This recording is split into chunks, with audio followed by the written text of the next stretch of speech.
The moment my wife grabbed the front of my shirt and tore it open in front of 200 guests, the entire ballroom went silent. Then she laughed. Not an embarrassed laugh. Not a nervous laugh. She looked straight past me at the man she had been secretly seeing and said, "There. Is that entertaining enough for you, Adrian?" A few people gasped. Others stared at the floor. My buttons scattered across the marble, and I could feel every eye in the room on my exposed chest.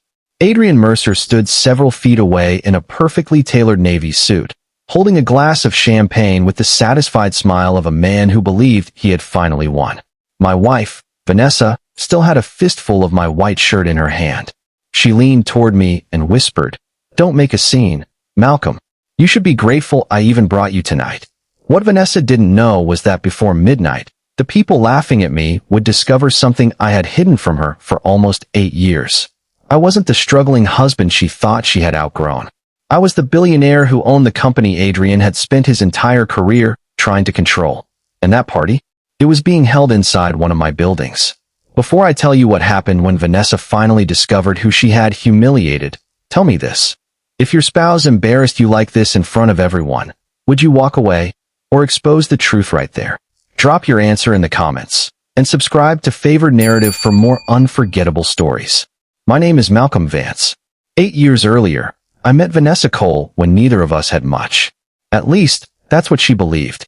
She was 27, ambitious, beautiful, and determined to build a life that looked nothing like the one she'd grown up with. I was 31 and deliberately living beneath my means. My father, Everett Vance, had built Vance Meridian Group from one construction company into an international real estate and logistics empire. When he died, I inherited controlling ownership. On paper, I became one of the wealthiest men in the country. But I had already learned something ugly about money.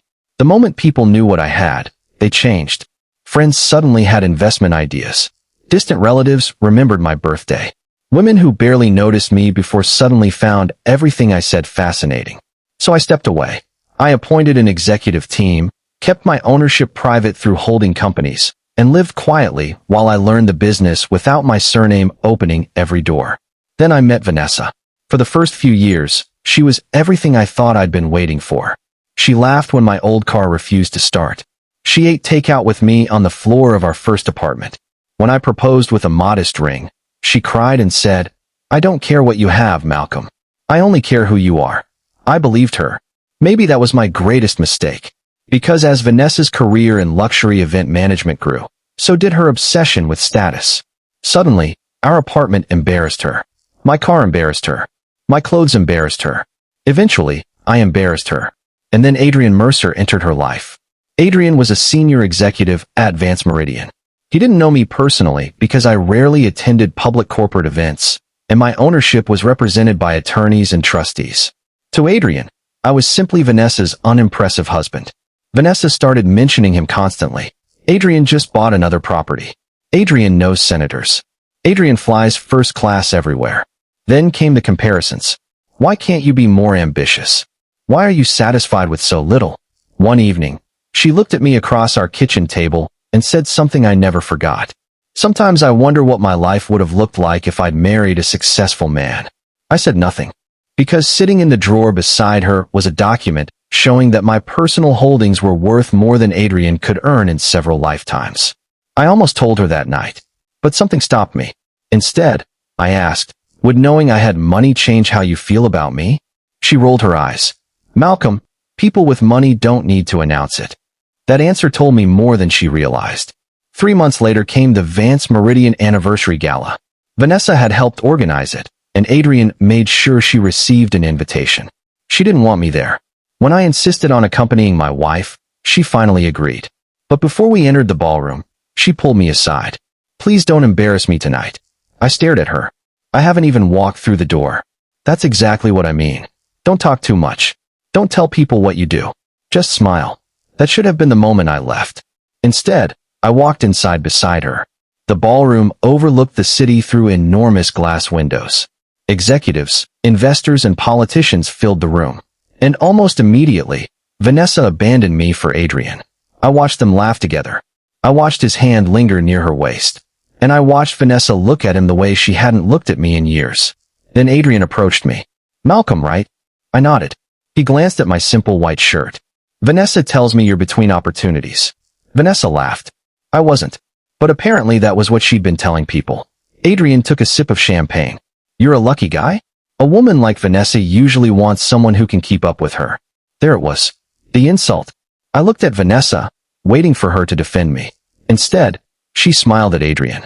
Then he made the mistake that changed everything. He looked at my shirt and joked. Vanessa, 8 years and this is what marriage gave you. A few people nearby laughed awkwardly.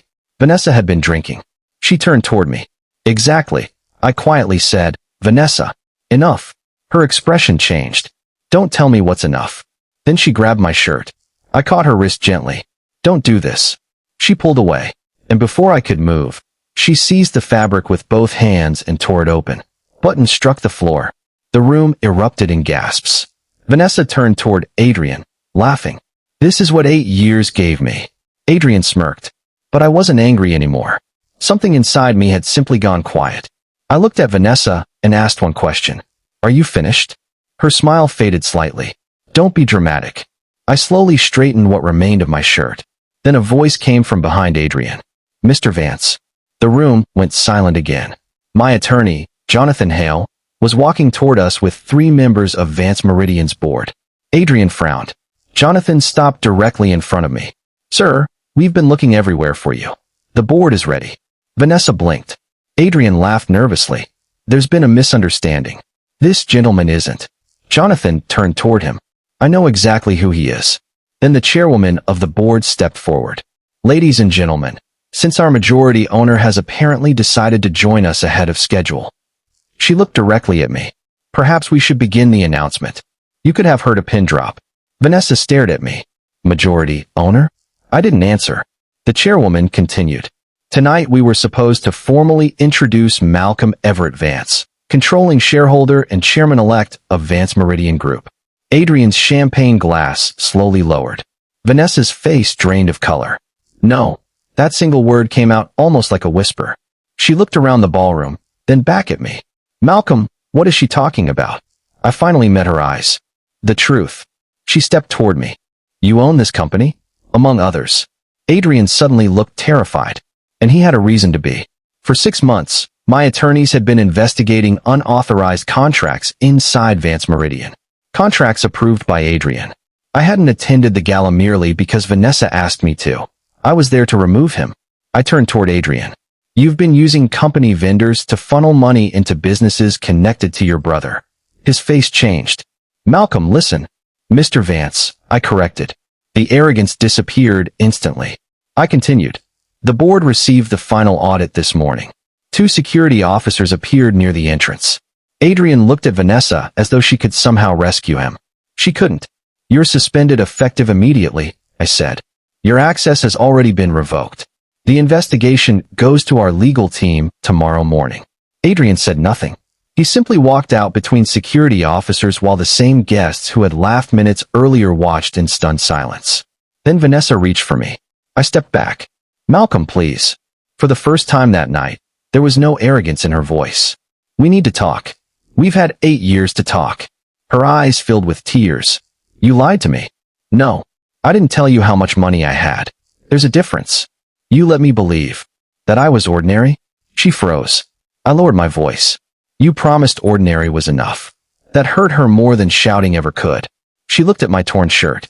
I was angry. Adrian kept making jokes, and I don't know what came over me. I do. She stared at me. You thought humiliating your husband would impress a richer man. Her lips trembled. I didn't know you were a billionaire. Silence. And that was the answer. I nodded slowly. That's exactly the problem, Vanessa. I removed my wedding ring. She immediately shook her head. No, Malcolm.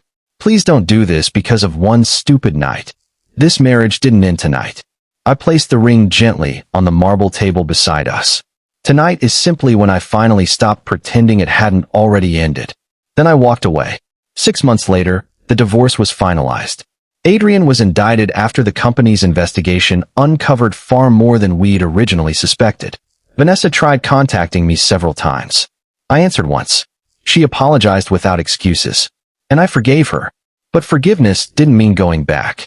Because I finally understood something my father had tried to teach me years earlier.